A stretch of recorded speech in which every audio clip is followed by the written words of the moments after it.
But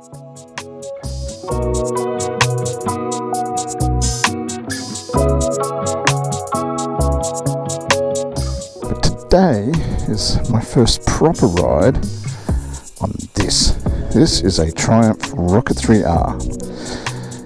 It is my Triumph Rocket 3R. Now, I'm a bit of one of those weirdos that without ever having ridden it, but watching everybody else review it, I went and put a deposit down, and it's almost 6 months ago to the day that I did that, and here it is. I have key in my pocket, phone in my pocket. I'll give you a quick walk around. I got the red one because it's Sporty, and you can see it's got massive chicken strips because I've never really been anywhere. It's got about 30 kilometers on the clock, which is the ride home from the bike store. So, usual story, press it once. Actually, you've got to turn it on first. Press it up there to turn it on. You get your little display. Look at it go. Woohoo! And click it again to get the fuel pump to fire up. Pull the clutch in. And away it goes. Now, I was a bit surprised that the R pegs, being the rear sets, are a little further forward than I'm used to. But for context, my daily rider for the last 5 years was a Honda CBR Blackbird, and then my temporary bike for the last few months has been a Ducati Supersport S. So very different bikes, clearly. Now you hear how quickly that shifted gears. That's because I just closed my visor. It might get a bit boomy. I have a quick shift option. The options I got on this bike were the quick shift, the Bluetooth preparation to link my phone. I can actually also control the GoPro phone, but I haven't set that up yet. This is my local streets, but pulling from the first gear, it goes. It's not when you just light on the throttle because you're a little bit scared of it. It's okay. It's not like, oh my god. It isn't like that. It is actually quite a docile thing if you're just poodling around. It's not trying to tear my face off. It is probably what rider mode is it in? It says, oh no, it's in sport. Okay. I picked it up in road mode because it was a pretty ordinary day yesterday. So I left it in that until I went and I did swap the plates. Oh, hello. Whee! I did swap the plates with my Ducati because it just had cooler plates, a lower number in the range. And the one that I did want to get, which was 2500, has already been taken, clearly, because this bike's been out for about a year and a half. I have noticed with the turn signals, if you just give it a little tap, it'll do the 3 flash, and if you press and hold it, it'll do continuous flash. I also have noticed its auto detect comes and goes, so after you've made the corner, sometimes it turns itself off, sometimes it doesn't. But yeah, that was in heavy traffic yesterday. It did give me a reasonable feel for what it would be like in traffic, because I picked it up at the end of the day on a Friday, which means that there were quite a bunch of people on the road. I was heading through High Marsh, through Woden. This is in Canberra in the ACT in Australia, in case you didn't pick A from the number plates on my car and B the accent. This is an Australian video. So yeah, the ride through there was lots of traffic lights, lots of people, but I did actually manage to get in a bit of lane filtering and see what this thing was like carving through heavier traffic. And when they tell you that this thing handles itself well for its bulk, look, it does in motion. It does not at very low speeds. You feel every bit of its 300 kilos plus your own lardy ass. It's a big bike, and you heard what I've come from, like CBRs are not, you know, featherweights. No one ever gets on a Blackbird and goes, oh, this is a svelte thing. No, it's 225 kilos dry or something. So it's a big bike to the point that the Ducati Supersport S feels like a 600 compared to it, or even less. But this, yeah, it's a big bike.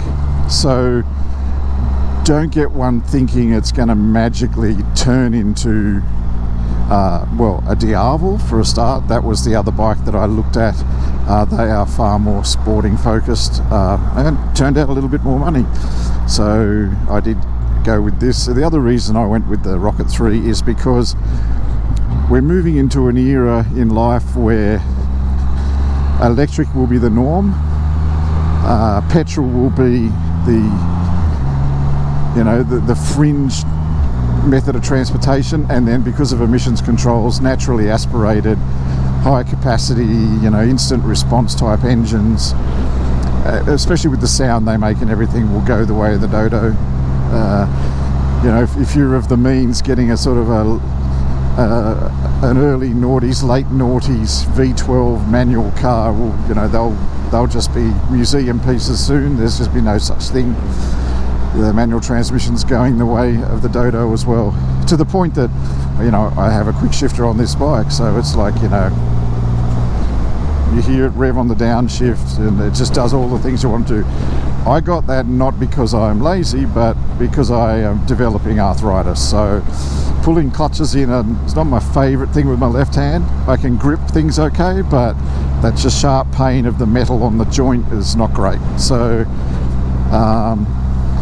I sort of adapted to the quick shifters. The Ducati had one as well pretty quickly, and I probably wouldn't be without one anymore. So, but that's just me. Your mileage may vary. So anyway, we're tonking around town. Oh look, just you don't even know. You're in third gear and you're still doing over the speed limit. But I can blur that out in post. So what we're going to do is go for a bit of a fang down Cotter Road.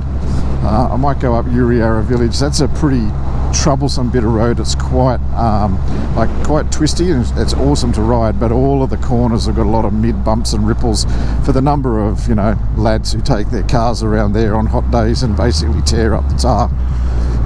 But it is a good ride. So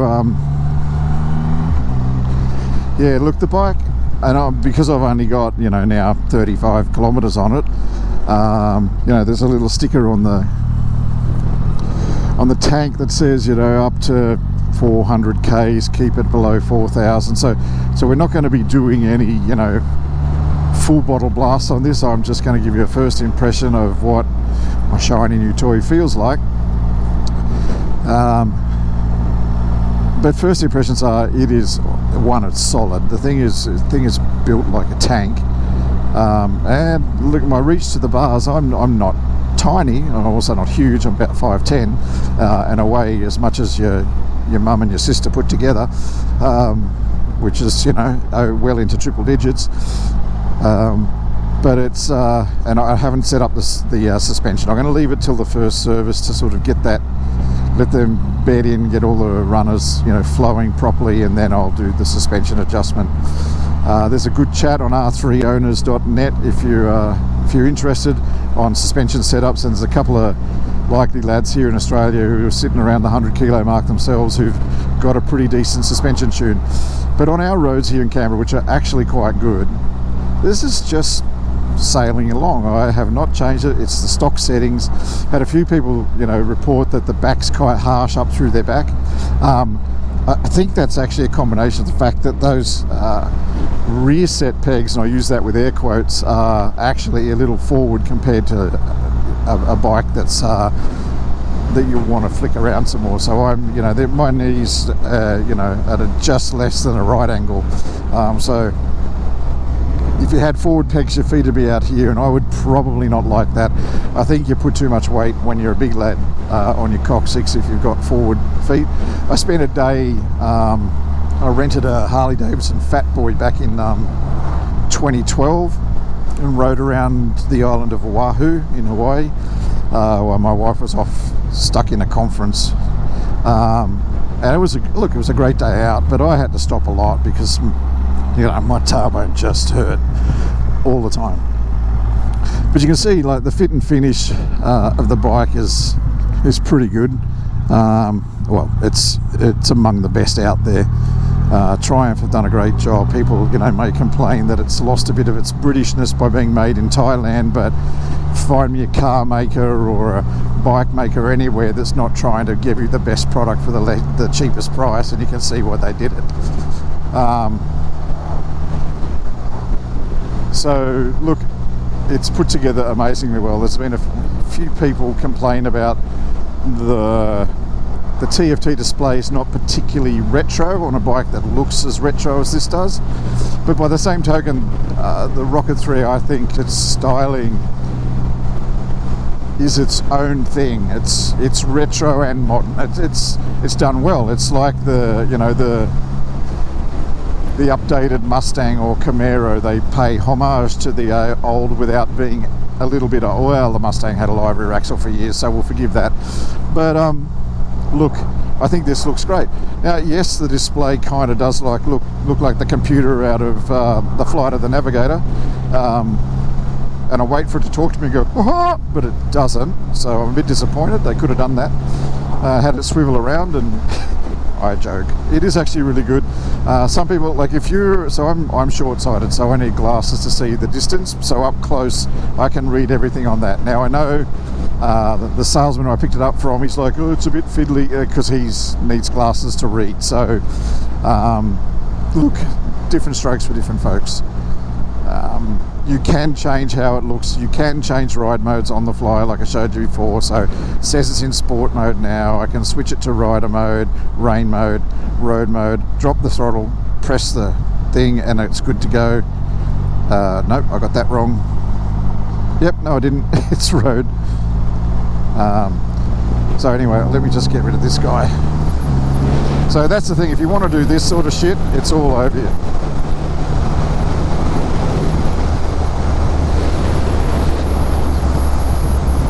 It went from legal to not in seconds. So it's certainly got all of the things you expect a bike like this to have, and it does it without fuss, without a lot of noise. Most of the noise I'm getting at the moment is actually wind noise, and that's around the edge of my helmet because I've got the GoPro mounted on the front of it. It is not a bad day, all things considered. I have ordered the fly screen for the front. I don't know whether it'll do any real good, but I kind of like the look of it. Like I said, this has also got, in terms of options, the backrest and the rack, because I actually quite like the look of the backrest on the bike.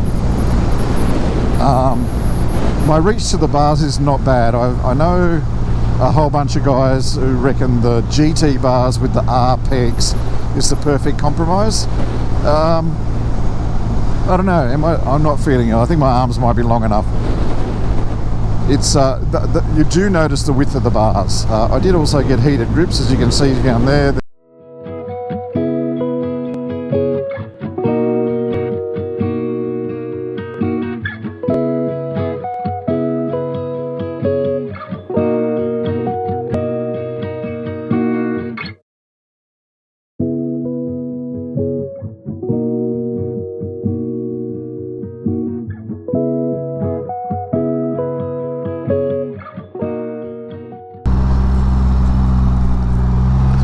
So look, it does turn itself in pretty well.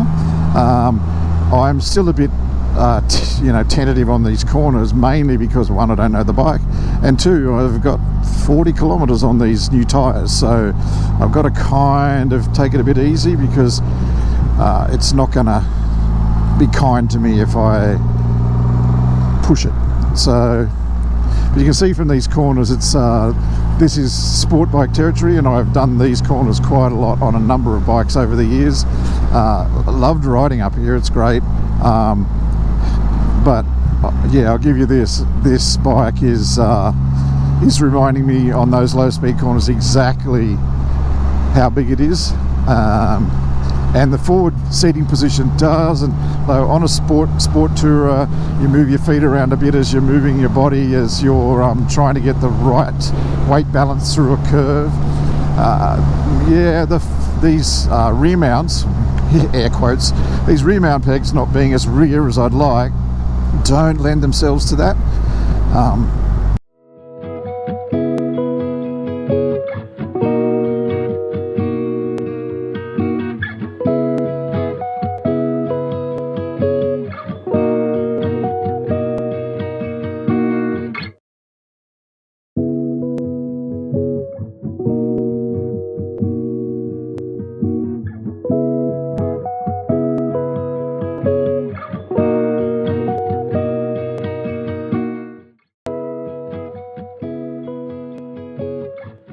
A few moments later, this is 100% designed, especially the 100% designed to be a naked cafe racer thug.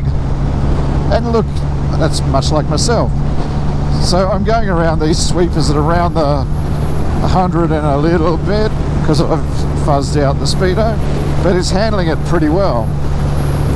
I'm not unhappy. The acid test for its weight is going to be coming shortly. When I get to the end of the Brindabella Road tarmac, it turns to dirt. And you have to, well, on the Blackbird I used to have to do a 3-point turn. On the Super Sport I could get away with it in one U-turn, mate. But with this, right, yeah, and one of my knees is not great because I tore a meniscus back in January and it's still giving me pain. So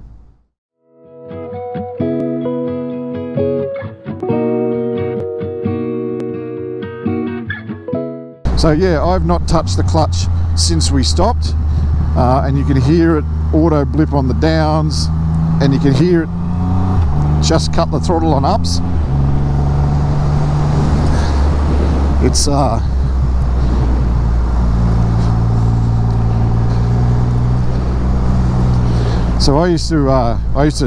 I've taken these corners much faster on other bikes, clearly, but this is, for the size of the bike and what it is, like, you would have thrown sparks and destroyed your hard stuff on a Harley. So yeah, no, this is look, I imagine the Diavel was probably already up the other end and turned around by now, but like I said, I was trying to decide between the two, and while I've always loved the idea of the Diavel in terms of its look, I think as a styling exercise from the forks backward, it is amazing, but the whole front end looks like it's off a different bike, and then the tank is so humped and high it looks like you're riding a camel. So plus it was more expensive, so while it might have been a more barnstorming ride, the looks of this compared to the Diavel just put it to shame. I mean, I'm sure Ducati will do something to, well, they've kind of had a go at that headlight a few times over the years now, and a few special editions like the AMG and the Ferrari, but yeah, no, they kind of missed it. And from every other angle, that thing is a piece of art. And while this has got those fold-up pillion pegs and everyone raves about them, the Diavel did have folding ones first. Admittedly, it was just one big folding piece and didn't look anything as trick as these, but you know, credit where it's due. Ducati do make a great product. The Super Sport S was an awesome bike, but everything they say about it, you know, notchy gearbox, grabby clutch because it's not hydraulic when it's cold, you know, brakes being a little bit grabby and things, they're all true, but it rides great, you know, and it's mechanical sounding and it's awesome. So here we are at the dirt. Let's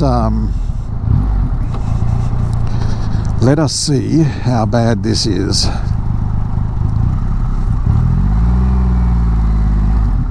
All right, both feet down, give it a bit of gas.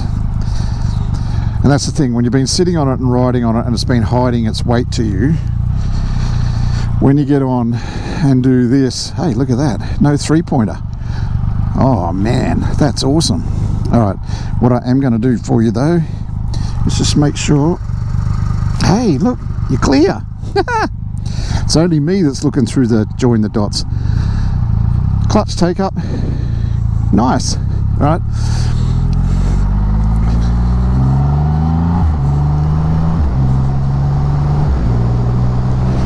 Yeah, look, by every measure, I think, yes, you can look at things like V-Maxes, which, yeah, sure, they're blindingly fast cruisers. They're not going to go around a corner like this, I don't think, and they're also ugly as sin. There's nothing about any angle on this bike that I don't like, to the point that until they can make aftermarket pipes that are louder and look as good as these, you know, Competition Works and Bug Bike and all those guys who are making those aftermarket ones, that they can keep them, because, you know, these things line up with the, you know, with the bike's look just perfectly. The TFC pipes look exactly the same, just, you know, darker. They're no louder. I understand they've all been torn down, and the TFC pipes are exactly the same as the standard ones. They just have an arrow badge on them. These are arrow ones as well, they just don't have the badge. So yeah, I'm a bit disappointed that after a year and a half on the market, 3 special editions now with the TFC and the black and the double black or triple black or whatever the GT one is, that the aftermarket for these is just so thin on the ground. Now, it might be, yeah, it might be that there's not much you need to do to them. They got LED everything. You know, you can complain about the number plate holder, the fender at the back, but I actually kind of like it. There is you know, a pretty good set of people that are making aftermarket fender replacements and plate holders for the side plate. And look, if that's your thing, sure, go it. I'm probably sticking with it the way it is for now. Oh, yep, we got the hard stuff down. We've got a peg touch there, but that was more the suspension not being firm enough. It sort of wallowed a bit over there, and I've just felt the peg touch.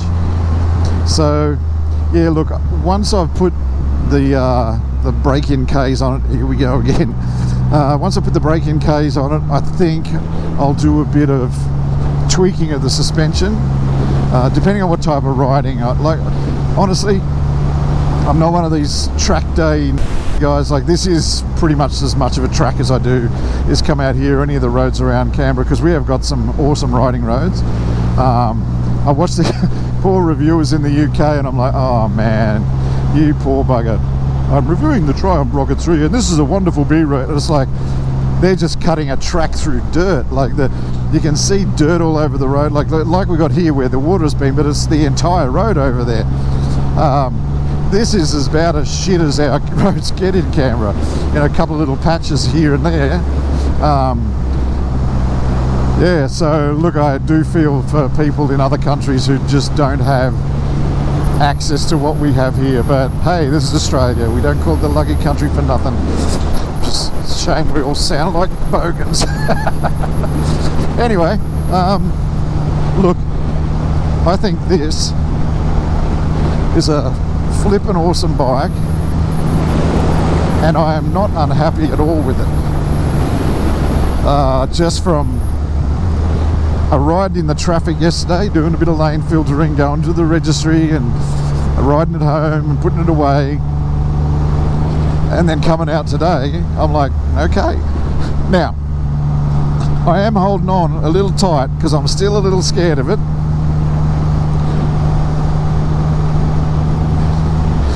But holy shit, what's the point? What's the point of having a motorcycle if you don't get that exhilaration? And this bike gives you that.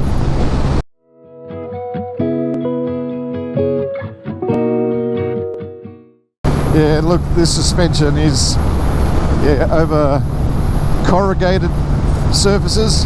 It bounces around too much, so yeah, it needs an adjustment.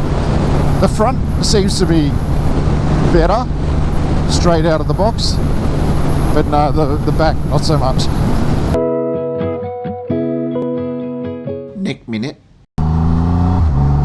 Hey, look, the indicator turned itself off that time.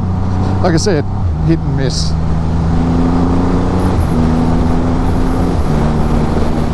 This thing, it's just like sitting on a rocket and someone, hey, it is a rocket. Sitting on a, you know, a Saturn V and someone hitting the button.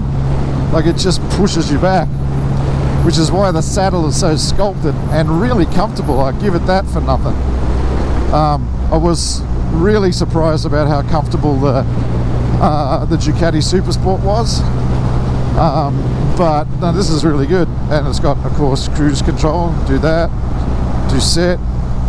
Look at it go. Doing itself. You just roll off the throttle and it stops it.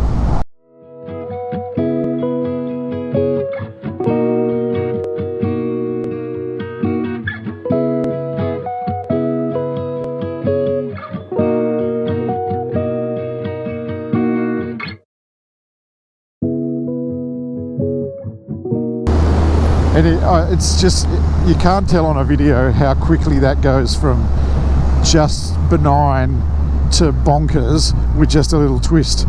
And it is exactly those are the things. It's like this, it may as well be, you know, an E6R Kawasaki naked bike, because it, you know, it flips around and makes a bit of a nice noise, but you can get those little twins making nice noises with the right pipes. That was an ugly change, made the back step out. But then you just, holy shit, you do that and it just goes, hey, remember me? And you look down and you just know, like, you can feel even like it's not too bad right here at the moment, in terms of the temperature coming off the pipes. But I did feel it in traffic yesterday. It's like, yeah, it's going to be warm in the warmer months. So if you guys have got, they've basically glued using, you know, heat silicone to the back of the shields, extra exhaust mask type shielding. So yeah, look, I'll probably do that. I mean, I don't tend to ride too much in the summer out here because it is stinking hot. We get up to 40, degrees centigrade, which is pretty warm. And then in the winter we're sub-zero. So spring and autumn are our best months. So from early summer through to, maybe February, you just tend to. Of course, I'm going to do a full stop, officer. Don't you worry about that. And geez, it pulls up quick.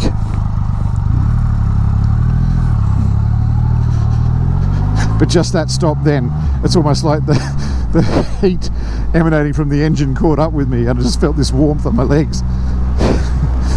But yeah, it's probably because it's, it's 17 degrees, 17 and a half is what the speedo says, and that's awesome. Like, you're getting outside temperature and stuff on your motorcycle. But that's because it's the era we live in, where you can plug your jacket and your gloves into your bike, and it's all heated, and your helmet seals up really well. And that was a joyful nod.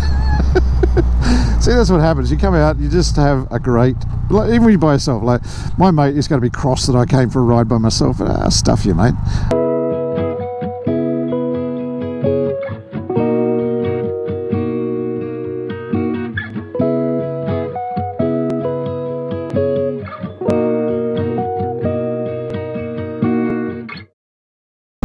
Hey, yep. Alright, that, yeah, you cannot at all complain about its get up and go. Punches like Muhammad Ali. And that's the thing too, is because of your seating position, where the bars are and how it feels to ride, it's like, even though it can do that, I'm just comfortable being out for a ride. It's not like feel like, that's the beauty of having the biggest engine in the world with the most torque in the world, is I don't have to prove anything anymore.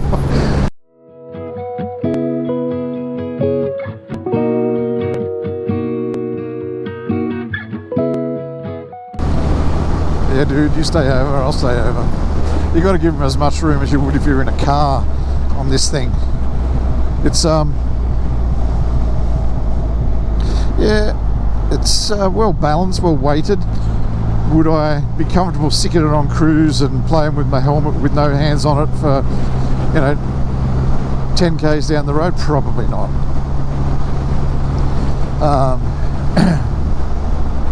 But it is a nice bike. I am not unhappy at all. So yeah, look, between them coming out about 18 months ago and me buying it, and a year later COVID snuck up the retail price of it by about $2,000,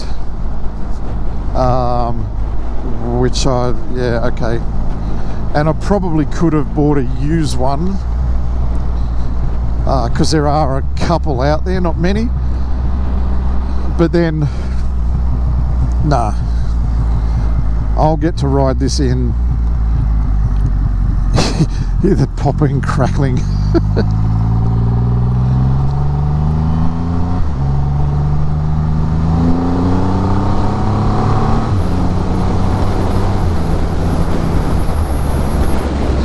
Yeah, that's overtaking's not difficult. And yeah, I was just saying before about the handlebars. I was surprised at how wide they are.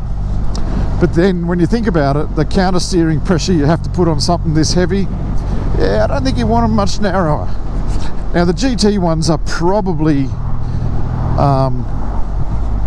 they're probably a similar size width, but they tend to swoop up and towards you a bit more, so they're a good, probably 2 inches closer to you.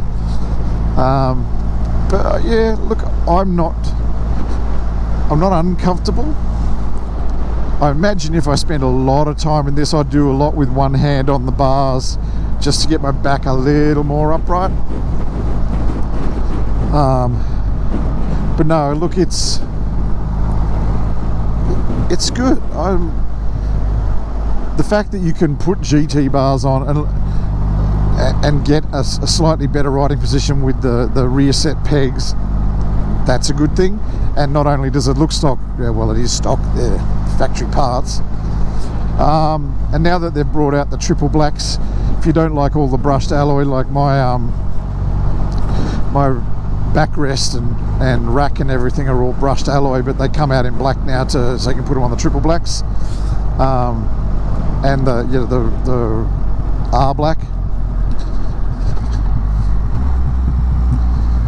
But yeah, look, I think Triumph have done a fabulous, literally awesome job on this thing. Yeah, so that when you hear the noise it makes out of low like that, and you go, that's throaty, that's just right, that's the sound I want. I just want it to be about 6 or 9 dB louder. That's why until they make them look as good or better as the factory ones, and I'm happy with the triple. A few of the options are 3-in-1, 3-in-2, 3-in-3 with the different aftermarket ones.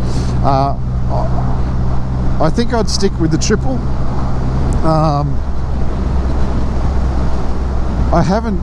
I don't know how the weight balance is left to right on this. I think it's pretty good. Yeah, right, you stay there. I think it's pretty good front to back, and it flings okay. Is pulling a bit of weight off the left-hand side going to help? I don't know. I don't think so. Not when you're talking about a bike as heavy as this. Now, that said, a lot of these aftermarket pipes, excuse me, I don't know why I'm yawning. Maybe because this part of the ride's boring.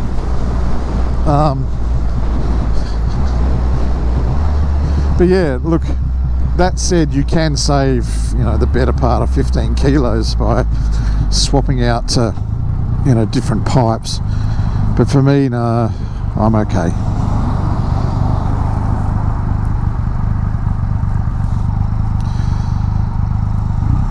So as you saw then, that was a bit of lane filtering for our friends. Look, you got a bug on you now.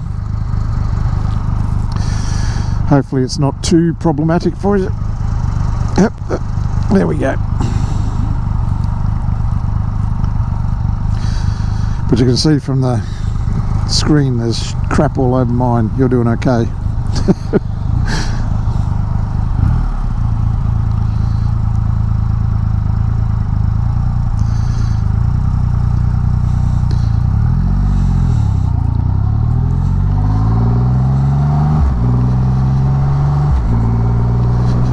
Luckily no one on the line there decided they wanted to be proving a point and taking umbrage with the fact that I lane filtered.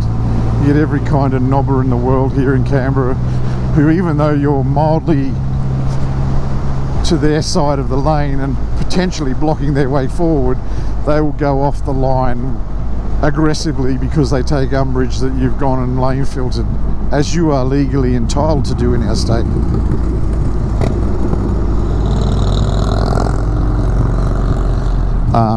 Not legal in all the states yet in Australia, but getting there. I'm not going to bother filter here. I'm not a fan of filtering at turns. I'm going to open my visor. I don't know whether that makes much of a difference to the voice, but we'll see.